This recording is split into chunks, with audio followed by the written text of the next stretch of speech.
But there was a consistency about it, an internal spiritual consistency, and I came up with this when I look at the world, because it just seems to me we're more concerned about our external consistency. That is, being concerned about what people say. Man. Lord, Facebook, oh my God.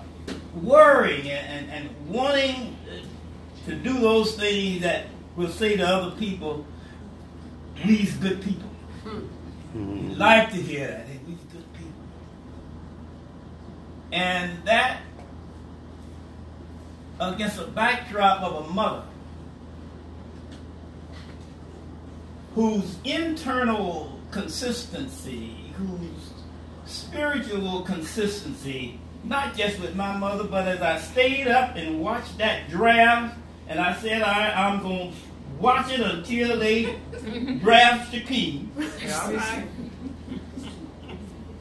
And to hear him and some of the things he said, and to understand that even with the inconvenience of not having one of his hands,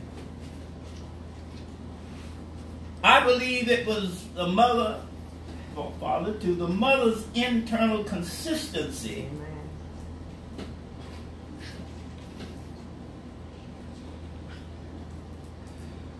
Whose expectation affected her behavior when it came to raising them two boys. Amen.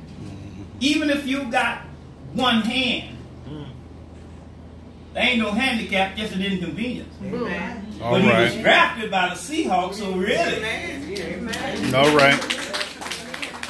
But expectation affects behavior. Yes. My mama with 5 children. Joyce, you talking about that hair and stuff? My mama with 5 children, and at that time, you used to say, call it good hair. Ain't none of us had no good hair. But the point being, your expectation affects your behavior. And I think learning that starts with mama first, because she would give Shaquem a hope, ain't nothing wrong with you. And like my mama used to tell us, ain't nothing wrong with you being colorblind. Amen. With them conquerors and all that stuff. You're all right. And it's that kind of spiritual consistency that caused me to go back and hear on last Sunday use the one-word sermon as we have been reflecting on resurrection and Easter tide, and he used the word finished, and he asked the people, what does it mean? And so there were several things, but there was one thing somebody said about the task accomplished. You got the job done. Miss Honeybunch say, yeah, that's it. I said, oh my God. Yeah. I thought my mama was dead. But it bespeaks a consistency even though we are where we are, Miss Honeybunch.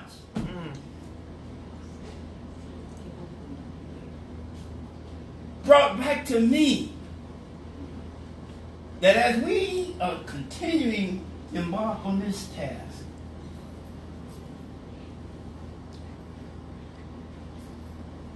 while it ain't finished in the physical, it is finished with Miss Honey Bunch in the spiritual. Amen. And that, to me, it affects my behavior because I know what I'm expecting. And I think your sense of expectation, we learned from my mama, Miss Honey Bunch, Shakeen, and all mothers, it's their sense of expectation that causes the children's sense of expectation to affect their behavior. Yes. In other words, how many bought lottery tickets last night? You don't have to. But why did you buy it? Because you expected to win. Amen. Mama and them had us because they expected us to be winners. Yes. And when you have your own children, your behavior with them is affected by your expectation. Amen. And so I want to just speak briefly something I will explain to you, which I'm calling natural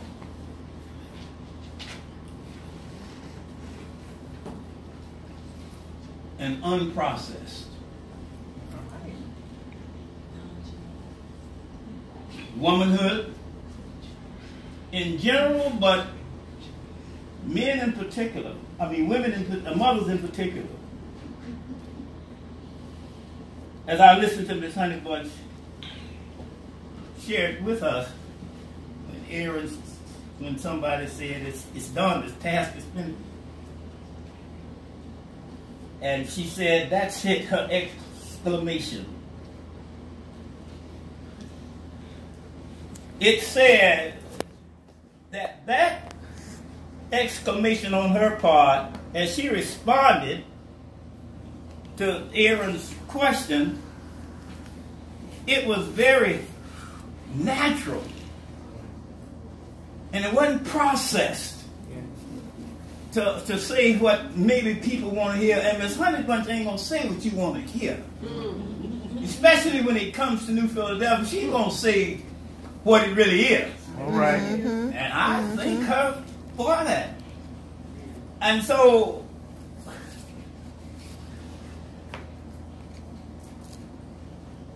here we are.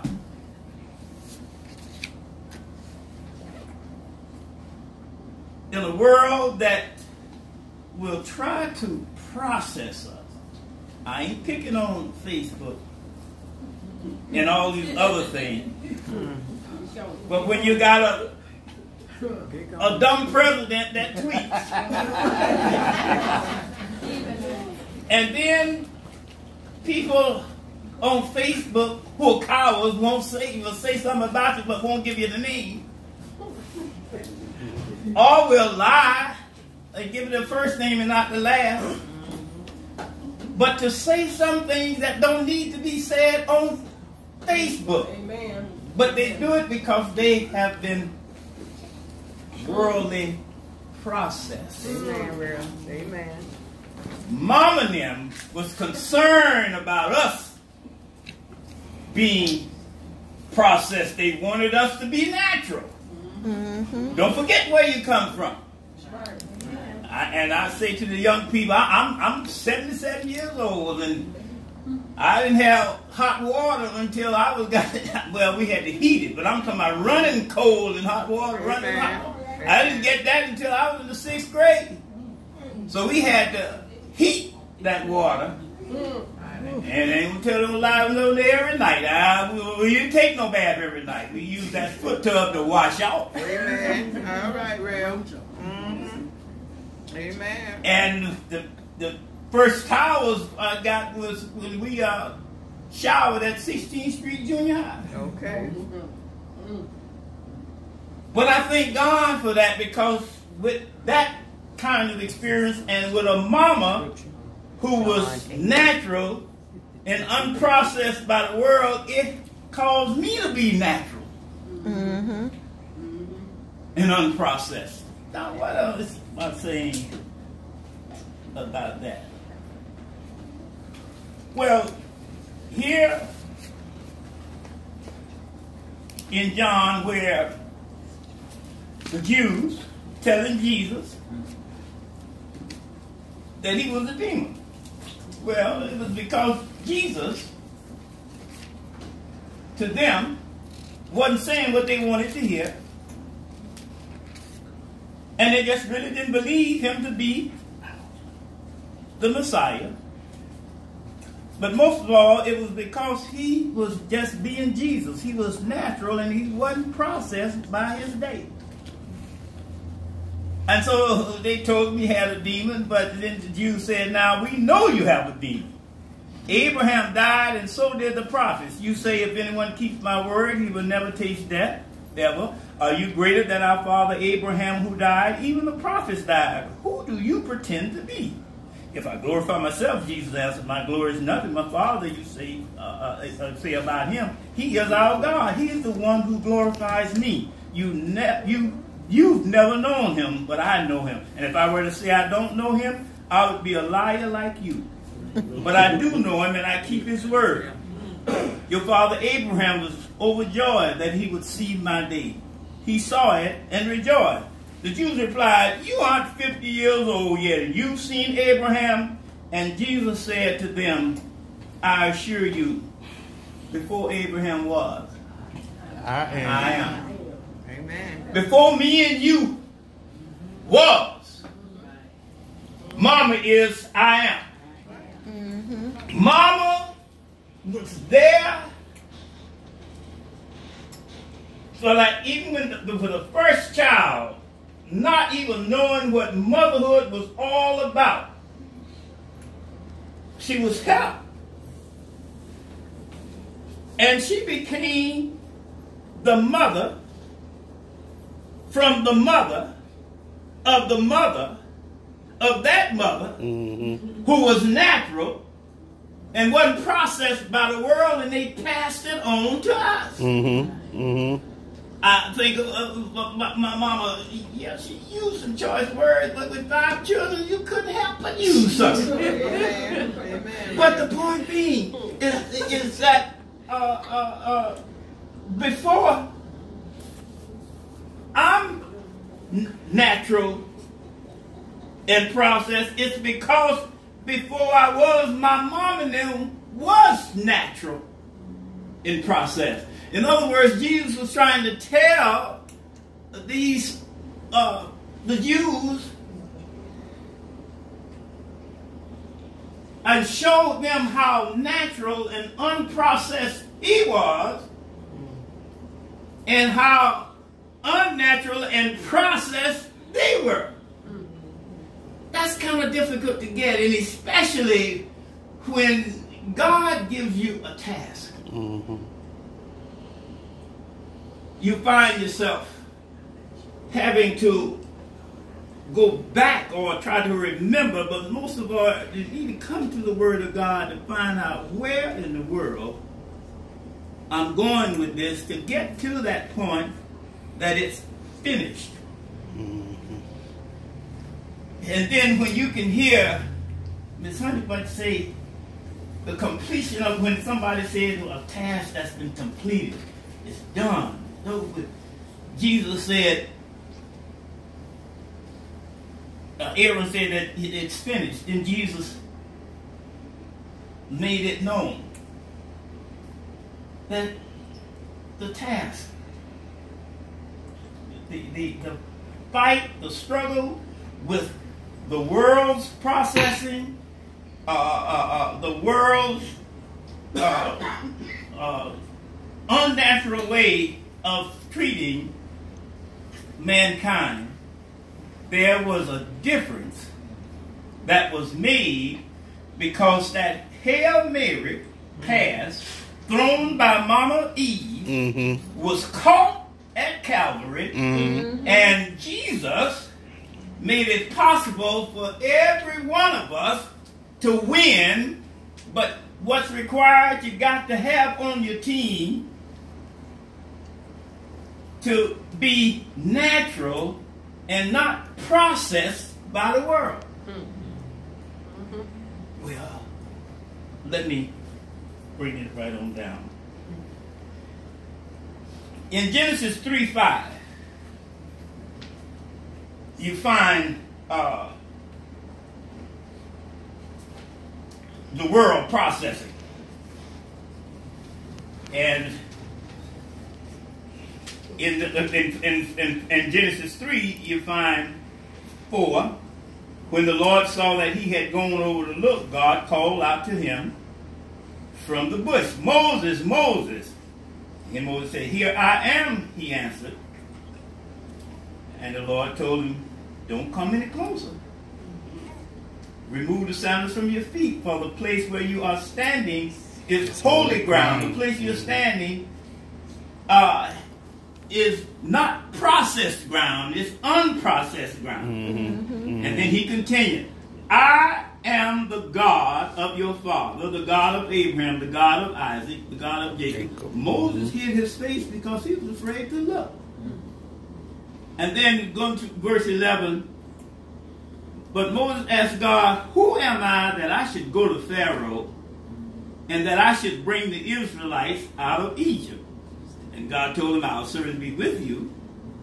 And then in verse 14, God replied to Moses, I am that I am who I am. Who I am. That's what you to say to the Israelites, I am has sent me to you.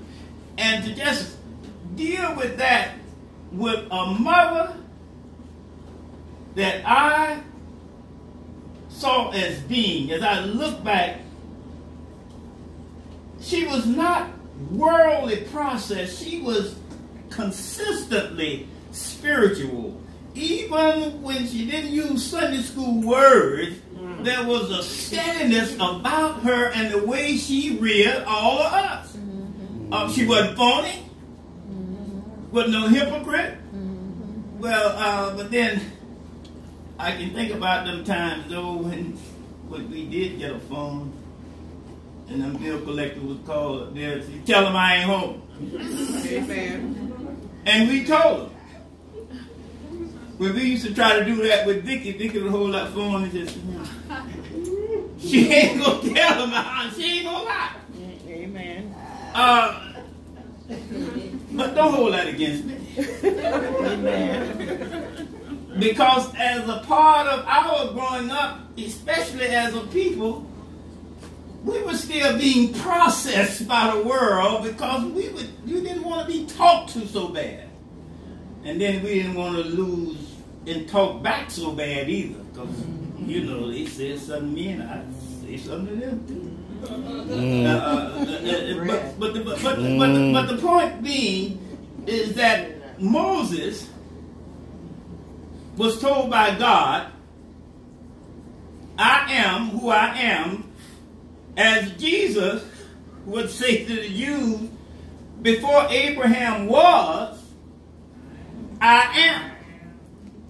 And we say it's because of his I am that Mary received that pass thrown by Mama Eve that affected all of us in our spiritual DNA, because there ain't no such thing as no functional family. Every family got its dysfunctionality. Now we just vary in degrees. All right. My mama could cuss and make a sail ashamed. So we vary in our dysfunction. But because of Daddy Adam and Mama Eve, we're all dysfunctional. And that came about from the fact that the devil told them in Genesis 3:5, he said, the woman said to the serpent, we may eat the fruit from the trees in the garden, it's being processed, but about the fruit of the tree in the middle of the garden, God said you must not eat or touch it or you will die. And here's the devil, verse 4. No, you will not die. The serpent said to the woman, in fact, God knows that when you eat it, your eyes will be open and you will be like God, knowing good and evil. Now look at that. He knows that when you eat, your eyes will be open. That is, you can see everything. You will be like God. You will know everything, knowing good and evil. And most of all, you will be omnipotent like God. All powerful. Sounds good to me. Amen. Adam, come on in here and let's eat some of this fruit. But you see, what happened, she allowed herself to be, both of them to be processed. And they lost that God-given naturalness, as I would say. And so, fast forward it, when you move from that processing by the world, we had to have another mama named Mary who said, I'll accept it so the children could win. And from that will be some women, some mothers, who will not be natural, who will be natural and unprocessed. Okay, so with that out the way, and what we have been talking about, and I'm going to tie this and I'm through. The foundations, Anita, of the Bible, if you want to know the one word foundation of the whole Bible, is redemption. Amen. All right. Redemption is what all the 66 books is about. Last Wednesday we had a real good meeting and Francis brought these crosses. These Francis crosses. Redemption. Redemption is the foundational theme of the redemption. God, through his son Jesus, and keep this in mind, and it happened through the tragedy, a tragedy on the cross, a tragedy. All right. That God would allow his only begotten son, that if I believe in him, or you believe, we will have eternal life. And so redemption is God using Eve to throw that Hail Mary pass that got me saved from a game that I was already in, because in sin my mama conceived me. And yours did too. But the point is that when we look at the fact that look at all these crosses, that's all this redemption, it lets us know what we mean to God. It lets us know how much he loves us. And one requirement of a mom is her love. I mean, yeah, my mama had 5, but boy, my sister Bobby Jean, and my sister May, and my brother B. But I didn't experience a lot of it because I was a baby. Amen. But she didn't love them no different Amen. than she loved me. But the point is that her love was never processed on the way we behave. Her love was processed with the sense of us living up to her expectations or having some expectations from her expectations of our own that would affect our behavior, and we live up to that. Amen. Or, and I'm through, Aaron said, it's finished.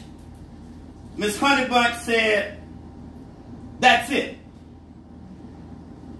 We are in this point where we are trying to move to this promised land. And our lesson this morning talked about a land flowing with milk and honey. All right. Amen. God promised the Israelites that he would bring them into the land he had given them and that they would reap the harvest thereof. When we consider this promise, it's important to note that the kind of land it was he had given them, it would be good and abundant land that was flowing with milk and honey. Amen. And see, when Aaron said that in his honey bunch, say, that's it.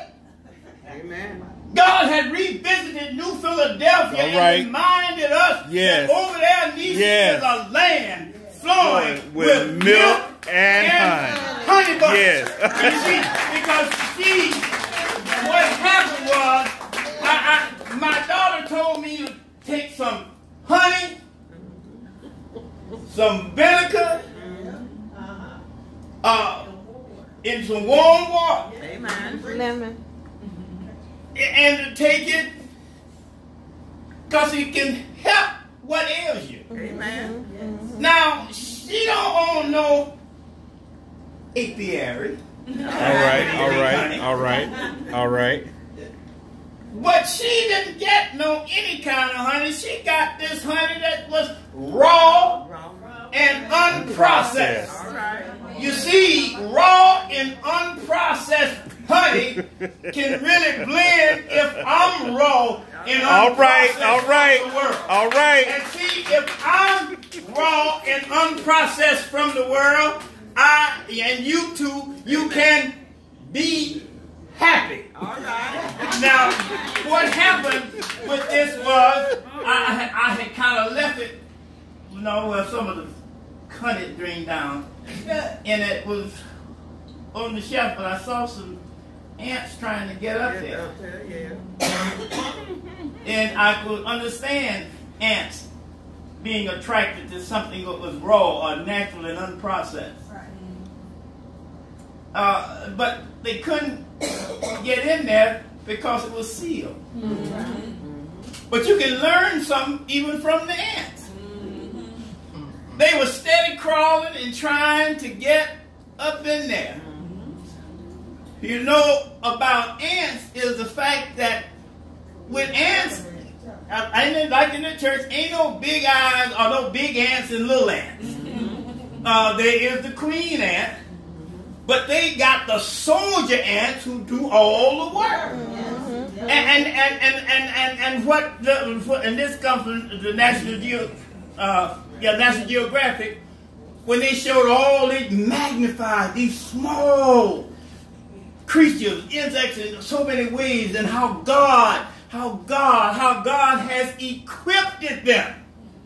The things that the ants have to protect themselves. Them gnats that'll just be flying. God has given them things to protect themselves, and they ain't about being processed by the world. They're about being the creatures God made them. Ain't no ants on Facebook. They ain't gonna be bothered with that food because they are more attracted to that which is raw and unprocessed. All Miss right. Honeybunch said, Aaron, she said, that's it. But what she is saying that when you are raw and unprocessed, God has a way of filling you with some honey that can attract others to you, and we will have us a honey full of bunches. And what happens there is God has a way of saying to New Philadelphia, learn from the ants by the soldier ant there is the mother ant or the queen ant, but the soldier ants do all the work. Ain't no captain, no general, no. They're just soldier ants. And what the young ants do, according to National Geographic, they look around, they watch. Yes. Yes. The grown-up ants, the babies, Yes. watch Yes. what the grown-ups are doing. Amen. And how the grown-ups come from what they see mama and them doing. Yes. And see, when mama is raw and unprocessed, God can bless New Philadelphia with his own apiaries where honey is being manufactured, because he has blessed us with Miss Honey Bunch. Amen. Do you know she took them pill bottles that Cookie gave her, and when James was sick, we went to the house. Joyce brought out all kind of bottles and jars and everything, because Miss Honey, but not only did she call people, you didn't come in the house, you couldn't get back, you had to pay to come in the house. You had to give something. But that is why, because Miss Honey Bunch understands the difference in being raw and unprocessed. All right. Me and you, we're just too proper. I'm not going to ask it. Oh, I can't ask nobody for anything. Not so with Miss Honey Bunch. She ain't She is very raw and unprocessed. You say something about New Philadelphia if you want to hear some language that my mom and them used to say. She loves New Philadelphia. And the point is, if we're going to move from, hey baby, if we're going to move from here to there, you got to come up with a sense of honey from God, who has blessed us with a honey bunch, so that me and you can understand that the message of redemption is like rocks, that honey that comes from the rock. Because you see, the same Moses, come on, who won, Lord, I want to see you. We want this to hurry up and be. We want to hurry up and build this.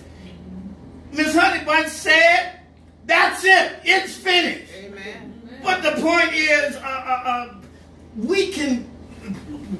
the world processes us so until we want it to hurry up and happen. And if it doesn't hurry up and happen, we become processed at the world, and we allow our behavior to affect our expectation. Amen. Amen. And your mama didn't bring you up like that. Amen. Amen. Your mama meant for you to go to school. It stood for you to go to school. Yes. And when you didn't go, there was a price you paid.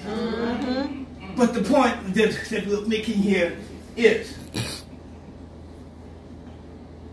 Miss Honey Bunch is God's blessing to us. Yes, he is. Because you see, Moses wanted to see God. And God told him, you can't handle it, boy.